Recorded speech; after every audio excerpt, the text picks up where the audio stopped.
Ghetto Bastard, a memoir by Russell Vann. Chapter 1. Guy, go get me a switch. This motherfucker done pissed the bed again, Emma yelled to her 11-year-old son. Guy did as his mother ordered. He went outside to retrieve the thickest switch he could find from the tree in the front yard. He had brought it back to his mother with such enthusiasm, anxious to see the beating she was going to inflict on the helpless 2.5-year-old. Emma raised her arm, switch in hand, and struck the young boy with all her might. Once, twice, 3 times. She beat the young boy with so many strikes even she lost count. In fact, she didn't even count. She just beat the young boy until she was out of breath. Guy watched, laughing and yelling, "Get him, Mama!" The helpless toddler ran as the strikes of the switch hit his naked body on his back, legs, butt, and arms. The blows were random, with no special target, the only purpose to inflict the most pain possible. The toddler finally ran under the bed for safety. This was his safe haven. The beatings would usually stop once he was under the bed. Emma would beat him until all flesh was hidden. This was my daily wake-up.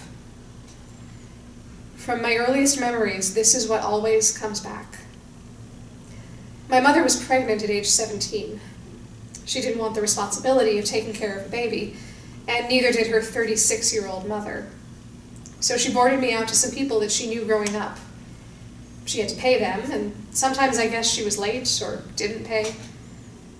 When she didn't pay, she wouldn't call or show up, so the repercussions of her actions were often taken out on me. That lady my mother boarded me out to was named Nana. At least that's what everyone I saw would call her, except for Emma, who would call her Mama.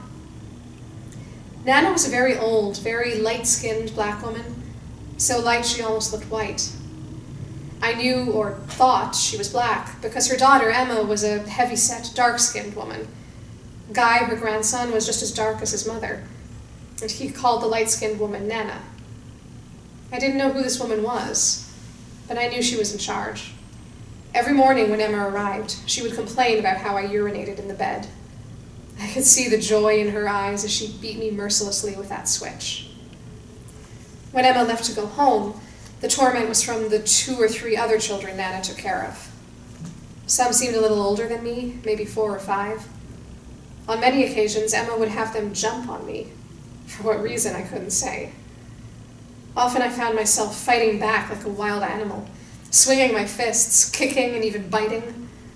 I can remember seeing her out of the corner of my eye, telling them, "Get him, get him!" Once I was fighting back and bit one of the kids so hard on the thumb that it drew blood. Everyone stopped as the boy started crying, showing Nana his thumb. Nana was filled with rage and yelled to the boy and others, "Get that son of a bitch!" The beating became more severe than when it started, and the young boy bit me on the top of my right eye, tearing away about a 3/4 inch piece of flesh. When the beating stopped, I remembered feeling dizzy.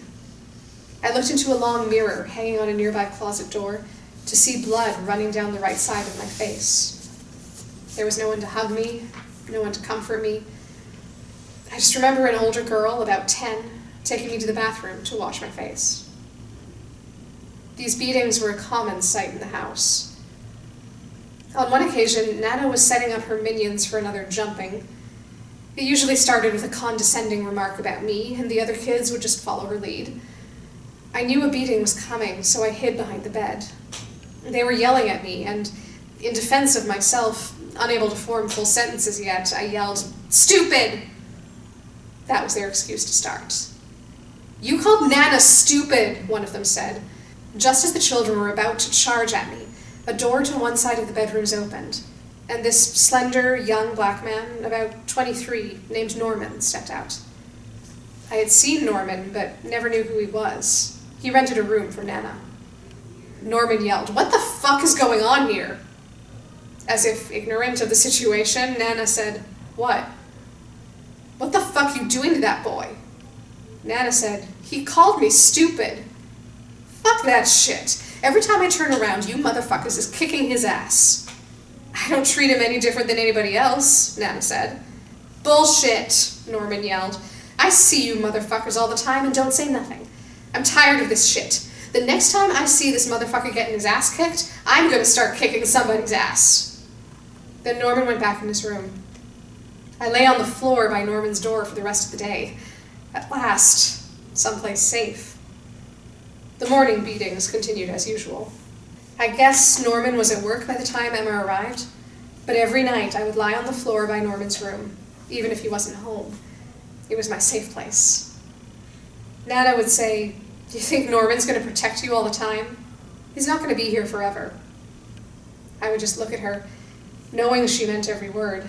Norman did move out. However, Nana had died by that time. At that point, a young, light-skinned black lady picked me up.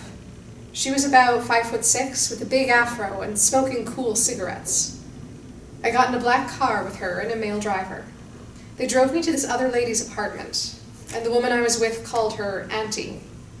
I heard her tell the lady that Nana had died, and she asked if Auntie could watch me for a little while. The woman left, and the lady sat me at a kitchen table and gave me something to eat. She was dark-skinned, in her late 50s, and wore a black wig.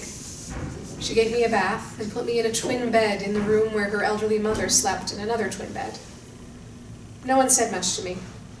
In the morning, I got up and, of course, wet the bed. The lady wasn't upset. She just washed me up, sat me at the kitchen table, and gave me something to eat.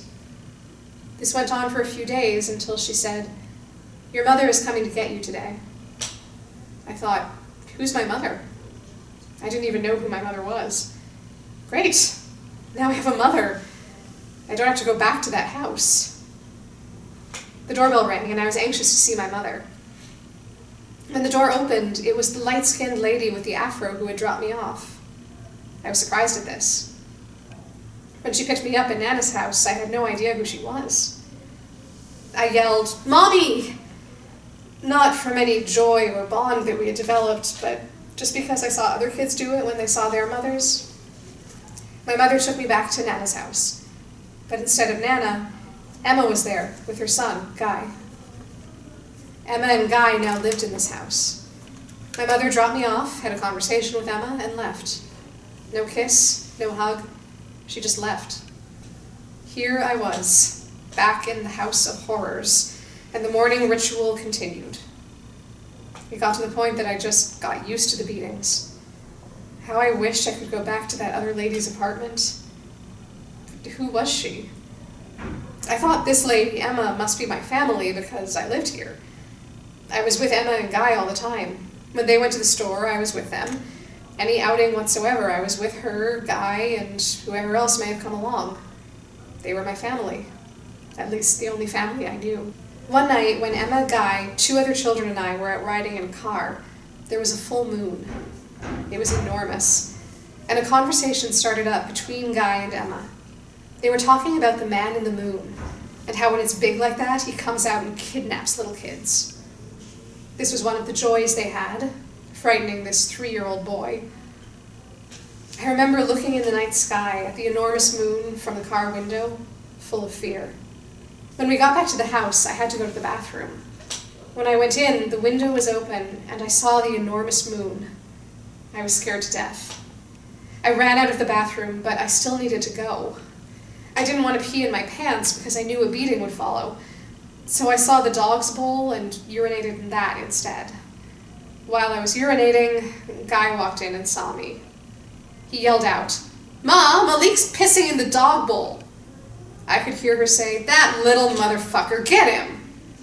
I quickly ran under Emma's queen-size bed to escape their retribution. Emma was on one side, Guy on the other, both reaching for me. At one point, they both had me. I thought they were going to tear me apart. Finally, Emma pulled me from her side and knocked me down to the floor. Guy got on top of me and put his legs on my arms. Emma poured the bowl of urine down into my mouth, all the while saying, "How do you like drinking piss, you little motherfucker?"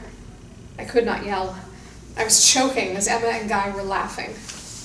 Even if I could yell, who would come? Norman didn't live there anymore. There was no place to run, no place to hide, no one to run to, no one to protect me, no one to love me. To the world, I was just Rosemary's bastard son, and Emma and Guy knew it. They could do whatever they wanted to me. No one would even care. I guess they figured no one in my family wanted me, not even my own mother, or else I wouldn't be there. The physical, emotional, and verbal abuse went on until I was 4 years old. And then there was a godsend.